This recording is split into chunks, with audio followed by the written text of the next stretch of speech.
সীমান্তে পুশিন নিয়ে সবশেষ খবর জানাতে লালমনিরহাট থেকে যুক্ত হচ্ছেন সহকর্মী মিলন পাটোয়ারি। মিলন, বর্তমানে সীমান্ত পরিস্থিতি কেমন দেখছেন? পুশিন রুখতে বিজিবি কি ব্যবস্থা নিয়েছে? জি মুন্নি, গতকালকে রাত্রে প্রায় আনুমানিক 8টার দিকে আমি যে স্থানে অবস্থান করছি এটা হচ্ছে লালমনিরহাটের দুর্গাপুর সীমান্তর। আর আপনার মাধ্যমে দর্শককে যেখানে দেখাচ্ছি এটি হচ্ছে ভারতের বত্ত সিঙ্গিমারি বিএসএফ ক্যাম্প এবং তাদের যে কাঁটাতারের বেড়া, সেই কাঁটাতারের বেড়ার মাঝে তারা বিএসএফ সদস্যরা তারা যে তাদের যে পুশিন করার জন্য লোকজনকে নিয়ে এসেছিল। পরবর্তীতে আমরা যে স্থানীয় গ্রামবাসীরা টের পাওয়ার পরে তারপরে তারা প্রতিরোধ করে তোলে বিজিবির সহায়তায়। পরবর্তীতে তারা আর পুশিন করতে পারে নাই।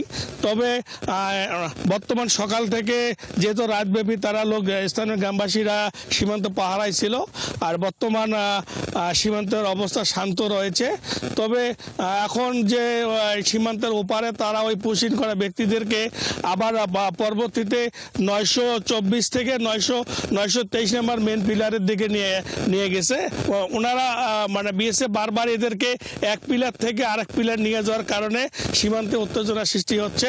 তবে যেহেতু মহাপরিচালক পর্যায়ে বৈঠক চলছে, আশাবাদী ছিল সীমান্তবাসীরা যে তাদের মাঝে যে অন্ততপক্ষে 4টা দিন যে তাদের যে পুশিন চেষ্টাটা বন্ধ থাকবে, কিন্তু বিএসএফ তা না মেনে যে প্রতি রাতে সীমান্তে উত্তেজনা সৃষ্টি করার কারণে গ্রামবাসীর মাঝে আতঙ্ক সৃষ্টি হয়েছে।